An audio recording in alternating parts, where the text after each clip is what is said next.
Welcome back. This is John Roger Berry. Today I'll read an excerpt from my new Kindle publication, which I published today, Two Facets of a Religion, which I hope you'll find inspiring in your own spiritual life. But first, let's invoke spiritual blessings, that all beings may be filled with divine love, light, peace, and joy. Okay, now on to our reading. I should note that this reading was originally delivered at the inaugural meeting of my Friends of the Spirit study group in Northern California on July 24, 1986, 40 years ago today. This present talk is a revised excerpt from Two Facets of a Religion. Martha and Mary must work together, says St. Teresa of Avila. The major world's religions are composed of two facets. One is the outer or public facet, which is oriented toward action in the world and fulfilling social needs.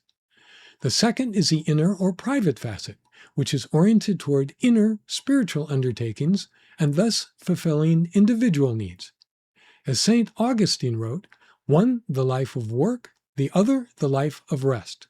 One the life of action, the other the life of contemplation. The outer or public facet consists of such activities as public functions, such as church services, ceremonies, such as weddings, rituals, such as funerals, and initiation rites, such as baptisms.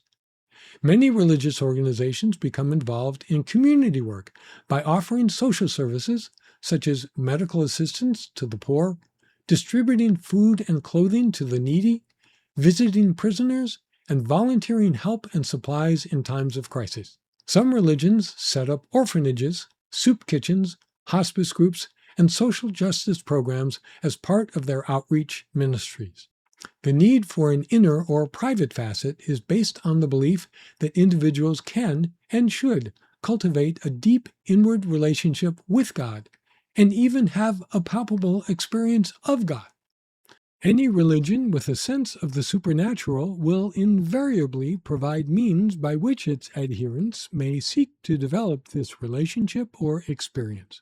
These may include prayer, meditation, focused scriptural reading such as Lectio Divina, chanting, disciplines to control the body and mind such as yoga and vipassana, and various esoteric practices that are revealed to the aspirant during private interviews with their spiritual director, such as mystical exercises that are imparted within the Roman Catholic and Orthodox Christian traditions.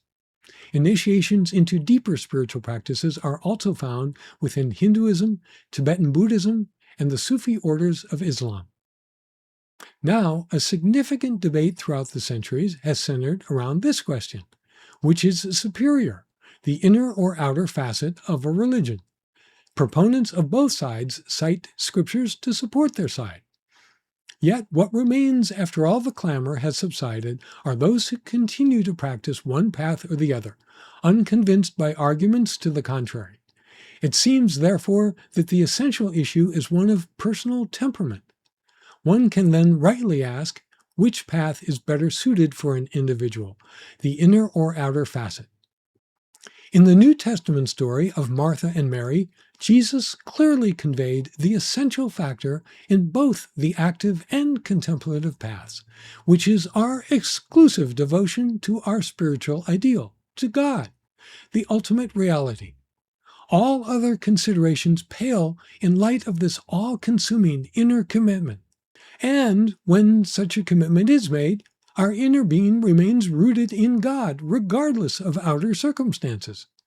In such an elevated state, an aspirant can interchangeably, adroitly move between action and contemplation, unflustered and continuously poised, as noted by the 17th century Catholic priest Angelus Silesius.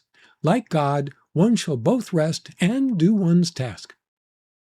At this advanced stage in the aspirant's spiritual life, action and contemplation become indistinguishable. The aspirant is filled with a profound spiritual realization that never diminishes. As the Japanese Zen Buddhist Hakuin wrote to a student, "What is essential is to practice wholeheartedly, to such an extent that you are unaware of either the active or quiescent states. We'll be back with more readings. Until next time, be well, keep up your spiritual practices, and always radiate joy.